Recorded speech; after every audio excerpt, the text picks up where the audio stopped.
નવસારી મહાનગરપાલિકા દ્વારા વિવિધ કાર્યક્રમો અંદાજિત 14.94 કરોડના વિકાસ કાર્યોનું ખાતમુહૂર્ત।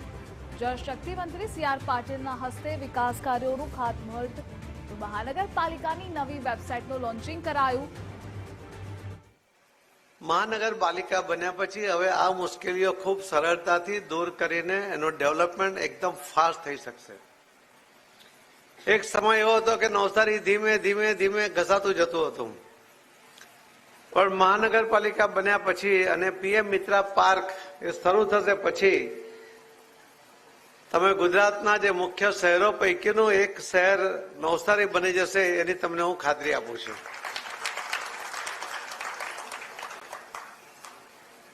આજે તો ફક્ત 32 કરોડ રૂપિયાના પ્રોજેક્ટો, વિવિધ પ્રોજેક્ટોનો ખાતમુહૂર્ત અને લોકાર્પણનો કાર્યક્રમ છે, પરંતુ આવા અનેક કાર્યક્રમો કરવા પડે, એક સાથે અનેક કાર્યક્રમોને જોડી લેવા પડે કે વારંવાર બધાનો સમય ના બગડે।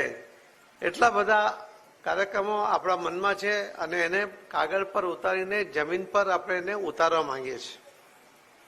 એમાં તમારા બધાનો સાથ પણ મળે છે, સહકાર પણ મળે છે અને આપણો નવસારી છે। એક સમય એવો હતો કે નવસારીમાં અને નવસારી જિલ્લામાં ગંદકીનું પ્રમાણ હતું। માનનીય પ્રધાનમંત્રી શ્રી નરેન્દ્ર મોદી સાહેબે એક મિટિંગમાં ટકોર કરી કે ગુજરાતના ગંદકીથી અને ગુજરાતના રસ્તાઓથી હું નારાજ છું।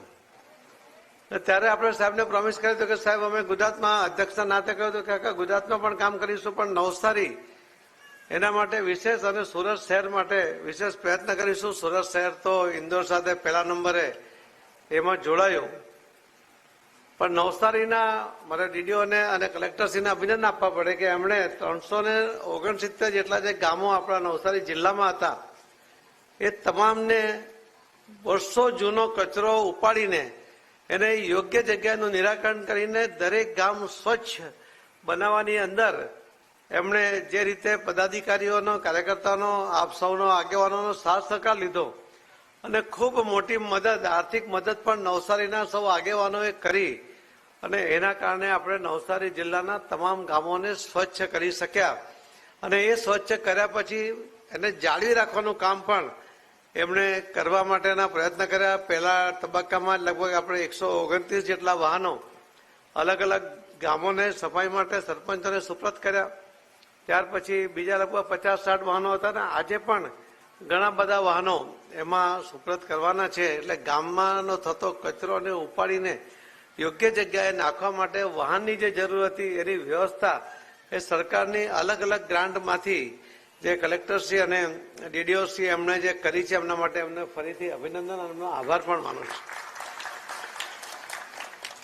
નવા કમિશનર શ્રી ચૌધરીજી સાથે હમણાં વાત થતી હતી, એમણે કહ્યું કે પાયો નાખવાનો છે એટલે મજબૂત પાયો હું નાખવાનું મેં શરૂ કર્યું છે।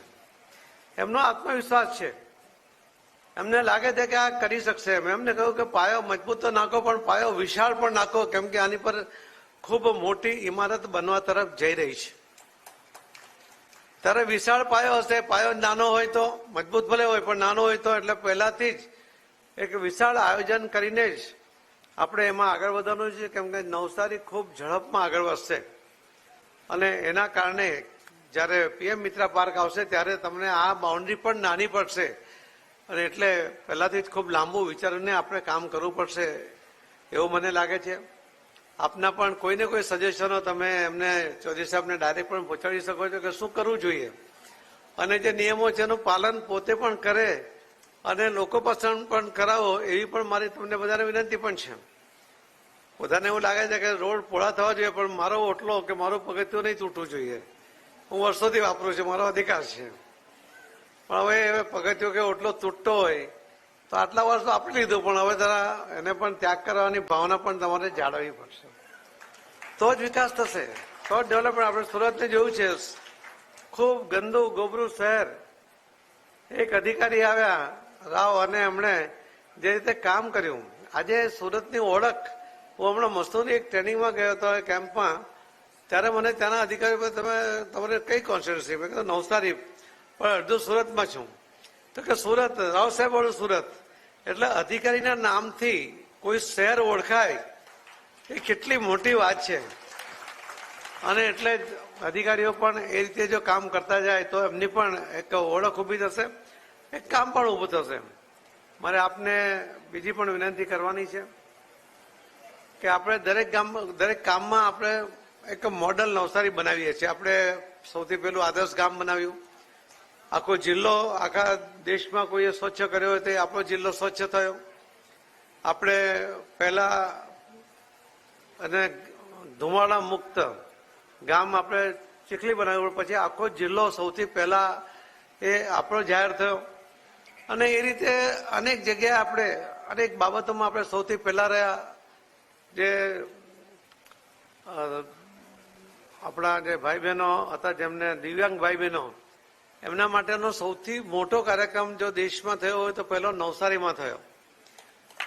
અને તે વખતના અધિકારી હતા, અરોરા સાહેબ હતા, ભાઈ શ્રી અશોક હતો, છે કે હા, એટલે તમે યાદ કરો છો ભાઈ.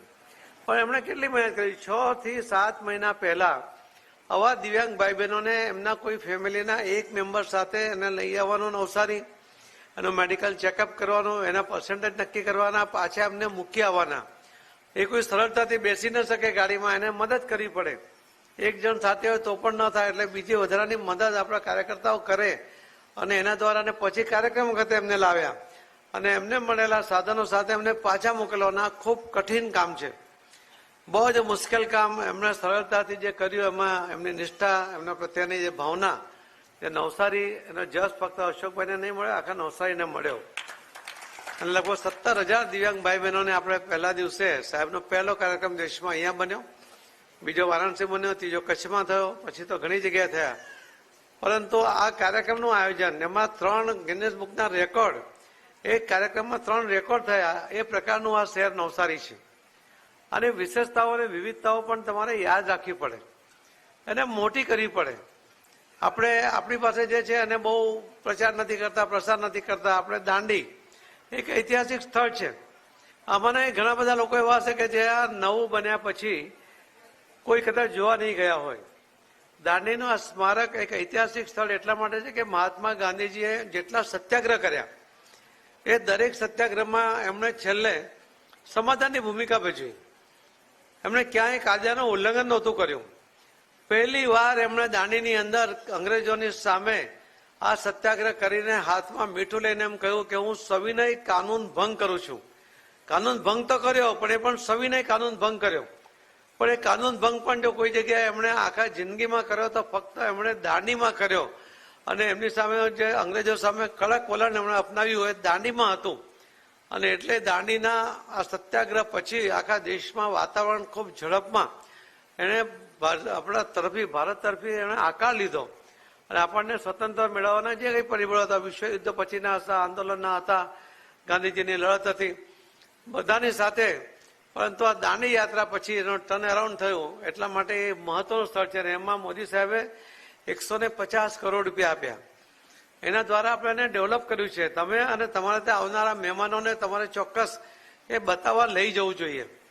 કલેક્ટર અહીંયા યાદવ સાહેબ હતા ત્યારથી આપણે એને રોડ પહોળો કરવાનો પ્રયત્ન કરતા હતા. હજુ થયું નથી, પરંતુ આવનારા દિવસોમાં આપણે એને 4 લેન કરવા તરફ જઈ રહ્યા છીએ કે જેનાથી આવવા જવામાં પણ વધુ સુગમતા પડે, ત્યાં પણ થોડી વધુ સગવડો બને, એની પણ કોશિશ કરવાના છે.